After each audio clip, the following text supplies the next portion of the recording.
Guys, for today's video, good morning everyone. It's Saturday. So ayan, magluluto tayo ngayon ng ano yun? Tokwat baboy. Tokwat baboy guys, for Saturday menu. So first, siyempre, kailangan mainit yung ating oil bago tayo mag-fried ng tokwa. So dahil nga yung tokwa is medyo matataba siya guys. Kaya, ginawa ko siyang ganito guys. Pinaghinati ko sa dalawa yung isang tokwa, di ba? Makapal kasi ito kung natin, titingnan natin, ayan, sobrang kapal niya. Kaya, syempre, para maluto siya ng maayos, ginawa ko siya ganun. Hinati ko siya. So, yung 5 naging 10 pieces yung ating tokwa. So, hintayin natin maging mainit yung kawali bago natin ilagay yung tokwa para hindi siya dumikit sa kawali. So, ayun, medyo mainit na yung kawali natin. Ilalagay na natin yung ating tokwa. Siyempre, pag naglagay tayo nito, tatalsik to kasi medyo pagkatapos natin yung maglagay yung mga ito, takpan natin para hindi tumilamsik. Minsan naman guys, kung nagluluto ako nito ng tokwat baboy, minsan hindi ko pinafried ko. Minsan nasbot ko yung malambot yung tokwa. Pero dahil sa ating mga tinapit ito, hindi ko siyang i-fried. Ayan. Antayan natin mag-golden brown siya bago natin siya i-flip. Okay, dahil medyo na siya, luto na yung kabila niya, kailangan natin siyang i-flip. Gamitan natin ng sanchi. Medyo mahirap siyang baliktarin. Diba? Gamitan natin siya ng sanchi. Diba? Para hindi tayo mahirapan mag-flip.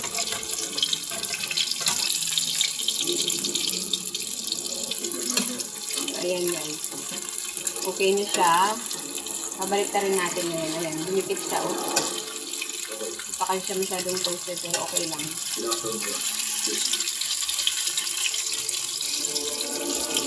Okay, ito yung isa. Tapos, ayun siya. Ayun. Yan, hintayin natin na ulit na maluto yung kabila. Ayun guys, pwede na natin siyang hanguin. Hahanguin na natin. Atin natin ito. Hanguin na natin para hindi naman siya toasted na masyado. Ayan. Diba? Lagyan natin siya dito.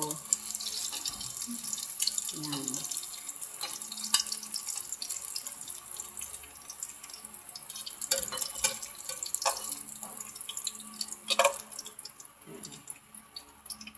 Bago natin isusunod yung may 3 pang natira, ilagay natin siya. Ayan.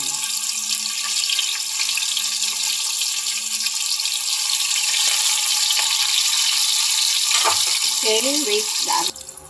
Balik pa rin naman natin itong pangalawang ilagay natin. Ayan. Dumidikit talaga siya. Ayan. Kung sino na gagamitin ito para madali. Mahirapan ba natin ang buhay natin dyan. So, ayan. Ipiflip ko na. Super init ng kalan.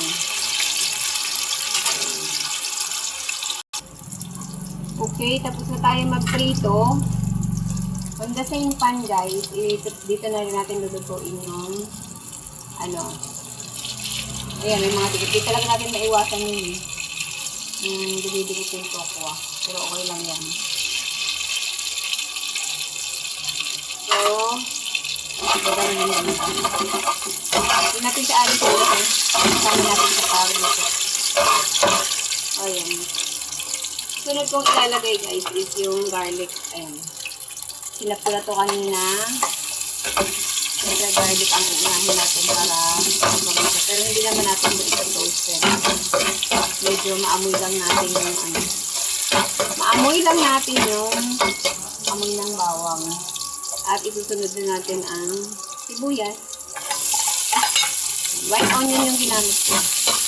Kasi masarap sa ulamin. Diba? Masarap ulamin ang onion na white. Kain lang natin na maluto siya ng konti. Tapos, isusunod na natin ang pork. Ayan. Susunod na natin yung pork. Hintayin natin na maluto. Ilang minutes maluto na ito. Ayan guys. Lalagyan ko ito ng konting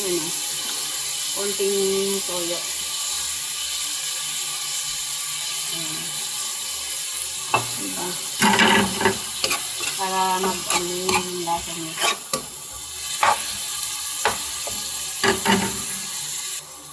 Lalagyan ko na din siya ng paminta. Ayan. Black pepper.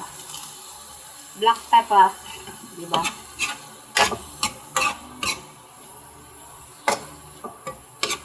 Magandang tanghali everyone. Anong ulam niyo dyan? Ito, time 10:50 na. May pa lang ako nagluluto ng tanghalian. Diba? Ayan.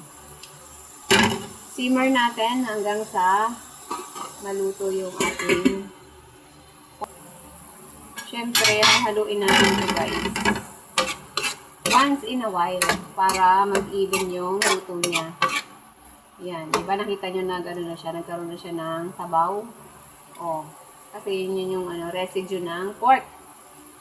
Yun yung residue ng pork. Tapos, tatakpan ulit natin siya para mas maluto pa siya. Meanwhile, habang hinihintay natin siyang maluto, ikakat na natin itong mga tokwa. Diba? Habang iniintay natin guys, huwain na natin itong mga tokwa. Ginamit ko na yung kamay ko ha. Malinis yan. Malinis naman ako kanina. So, ayan. Ganito lang siya kaliliit guys. Yung pag-slice ng tokwa. Gunting din yung ginamit ko. Pero pang kitchen kasi itong gunting na to. Kaya malinis naman din siya. Siyempre lahat ng gamit natin guys dapat malinis bago natin gamitin sa pagkain. Ayan. Aray ko, mainit. Mainit talaga siya. Kasi mahawa ka ng maayos. Ayan. Diba, yung 10 pieces kanina, ito na siya. Dami na. Dumami.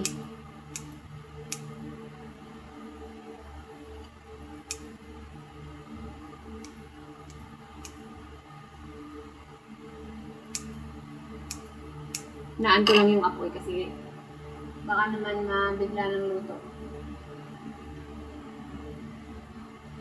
Yan. Naanatan yung apoy para tamang-tama lang yung pagkakaluto niya.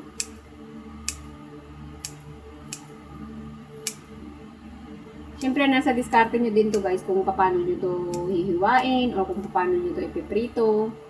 Diba? Kanya-kanya lang tayong diskarte. Pero, sinishare ko lang din, nahulog tuloy. Sinishare ko lang din yung, yung munting kaalaman ko sa pagluluto para, para dun sa mga hindi pa marunong masyadong magluto, yung mga bago pa lang nag-aasawa, yung mga, para din sa mga gustong matuto, diba? Sharing is caring, guys. Ayan. Sharing is caring. Diba? Itong ulam na to, dun to talaga sa anak ko sa taas. Dahil mag-isa lang naman ako dito, sabi ko sa kanila, ako na lang magluluto ng ulam. Pahingi na lang ako. Palibre. Kaysa magluluto ako, mag-isa lang naman ako. Pero sa hapon talaga ako nagluluto kasi andito na yung aking anak na isa. Yung aking partner, nandito na siya. Kaya kailangan ko na siya kailangan magluto. Pero pag ganito, tingin mo na akong ulam. Ganon. Diba? Pag maganda yung communication mo sa mga anak mo, maganda yung usapan ng inyong pamilya. Ayan. Diba? sharing is caring. Diba? Share your blessings. Ayun. At dahil luto na siya, guys. Luto na ang ating maiwagang pork. Ilalagay ko naman ang tokwa. Ayan. Hindi na natin patatagalin. At may natira pang isang. Ikat na natin dito na sa kawali.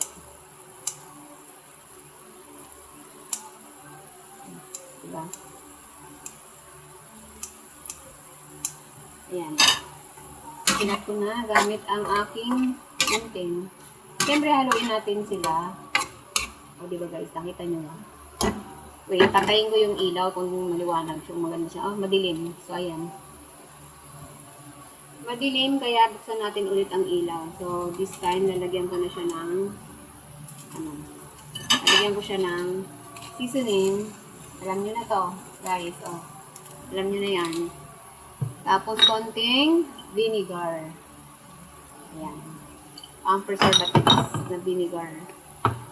Then, ilalagay ko na din ang, wait lang ha guys. Ilalagay ko na ang salted black beans. Ito. Salted black beans, lagay na natin. Sama natin ang, sama natin ang sauce niya. Siyempre, sinasama talaga yan. Ayan. Yung apoy natin guys, huwag masyadong malakas ha kasi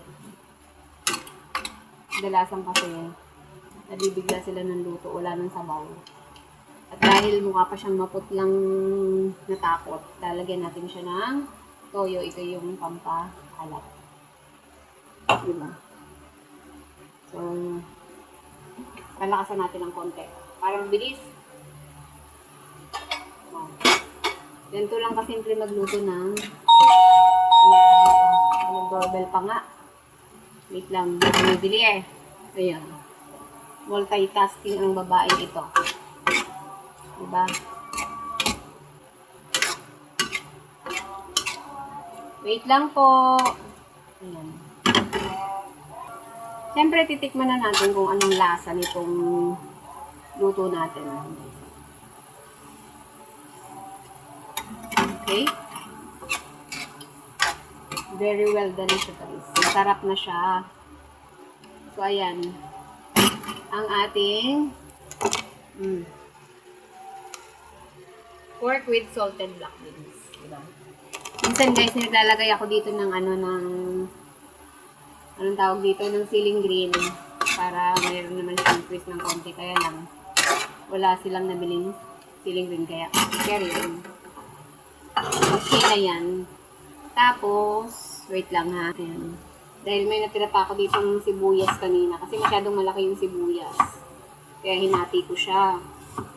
So, sayang naman to, baka ito'y matuyo lang na naman sa ref. Kaya i-toppings natin to dito sa ating pork with salted black beans. Ayan guys. Sana may natutunan kayo ng konti sa aking shinare na recipe guys. Ayan. Diba? Ayan. Ilagay natin to dito. Diba? Masarap siya. Ayan. So, ayan lang for today's guys. Sasalin ko na ang aking salted black beans. So, ayan. Isalin na natin, mga kaibigan. Ayan. Natakpan na yung ating mga white onions. Okay lang. Diba? Ito na ang ating finished product. Ilabas natin yung mga sibuyas. Ayan. O, sana mag-enjoy tayong lahat, guys. Ayan. Thank you all, guys, for today's video. Magandang tanghali po sa ating lahat. Bye-bye, guys. Thank you all for watching.